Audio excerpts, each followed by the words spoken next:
Damn, man. Stay in the car. Let me see your other hand. I'm sorry. Let me see your other hand. Please, Miss Officer. Both hands. I didn't do nothing. Put your hands up right now. Let me see your other hand. All right. What I do though? What did we do? Put your hand up there. Put your hand up. All right, the attorney for Officer Thomas Lane believes this is the most important piece of this video because I want you to watch George Floyd's mouth. They are alleging that he's got 2 milligrams of fentanyl in his mouth when he was first approached by Officer Lane. Take a look as we zoom in and freeze the video, and you tell me what you see on George Floyd's tongue. Could that be 2 milligrams of fentanyl? That's what they alleged in their court papers, and they say it was that fentanyl that killed George Floyd, not Derek Chauvin's knee on his neck. Big, big news out of Minneapolis, Minnesota. We've got some more big news to cover tonight as well, which is the recording of the interview of Officer Thomas Lane that he gave to investigators after George Floyd died. Take a listen. We drove to the call. We didn't activate our lights and sirens just because I believe we were relatively close. And we got there, entered Cup Boots of Business. There was a staff member there that said, you know, they're still here. He goes, he was holding a bill, and he goes, they gave me this. It's a fake 20. He pointed across the street, and they're like, he's in the car over there. You know, go get him before he drives off. Me and King walked across the street. There was a vehicle I could see that was occupied 3 times. It was a blue Mercedes. There was Mr. Floyd was in the front seat.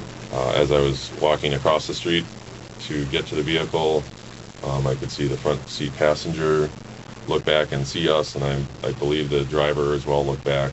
And they both started kind of digging underneath the seat, what looked like they were reaching for something. And I said that to King. I said they're moving around quite a bit as I was coming across the street. Let me see your hands. I walked up to the driver's side of the vehicle. I knocked on the glass, and the driver was sitting with his hand down below the seat, kind of leaning forward like this. And I said, let me see your other hand. And I directed him, let me see your other hand. He didn't do that. And he was just, you know, oh, it's not a big deal or whatever. And he kept his hand down there.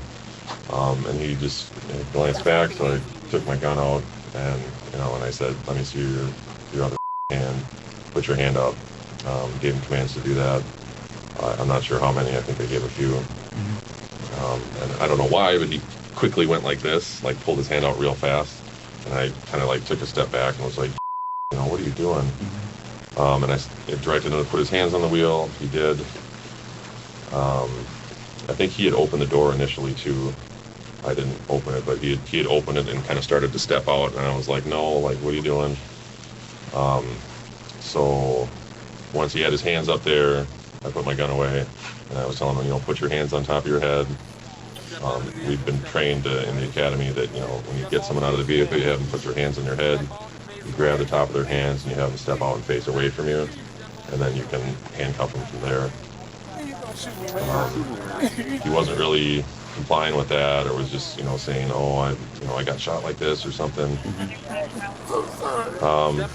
So I then went to grab his hand and then help, you know, pull him out of the vehicle, because I could see that he was, as he was sitting like this with his hands up, he kind of was looking down at the steering wheel or looking down at the keys, and I was concerned that he was going to try and take off, drive away in the vehicle. So I kind of pulled him out.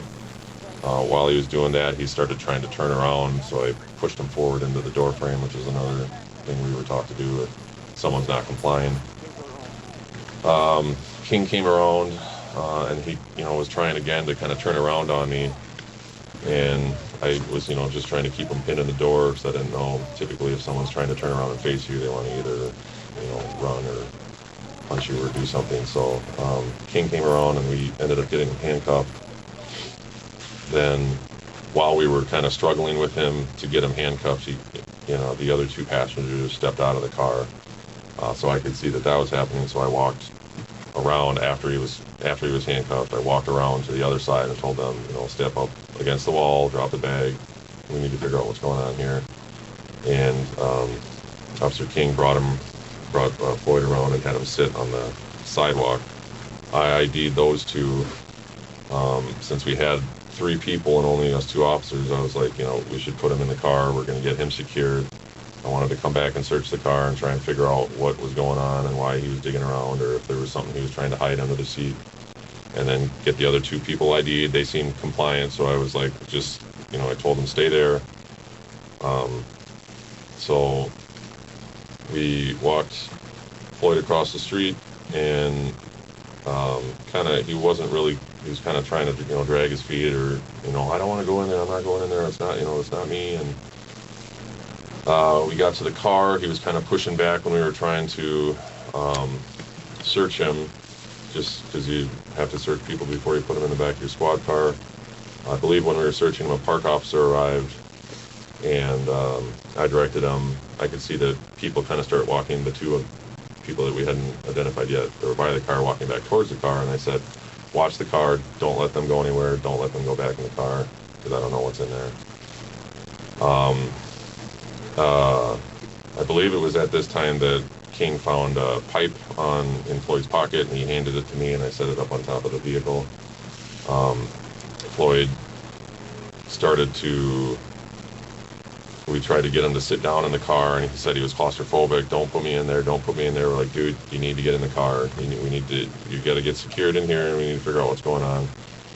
He kept saying no, he didn't want to get in there. He was refusing, he kept pushing back up, trying to get out. We were trying to push him in. I believe that's when the other squad, I'm not even sure what their call sign was that day, with the other 2 officers arrived. And again, that's former Officer Thomas Lane. He was the responding officer, the one who first confronted George Floyd, the one who pulled his weapon out. But you listen to what he's saying in that interview, that would be his direct testimony if he testified at his trial. That's what it would sound like. I mean, I haven't heard anything necessarily in his testimony that prosecutors could attack. I mean, they're going to have to say that he's not telling the truth, or that he has some ulterior motive for what he did and why he did it. Because remember, to prove the case against him, you've got to prove that he knew Derek Chauvin was going to commit a crime, and his intent that day was to make sure that Chauvin could commit that crime, to aid and abet him. Those are the hurdles that prosecutors have. Not an easy case against Lane. Against Chauvin, obviously, a much different case for the one who had his knee on his neck. But as we showed you at the beginning of the segment, the defense is going to go after it. They're going to say this was an OD from fentanyl, and they're going to use that video and some expert testimony to try to prove it.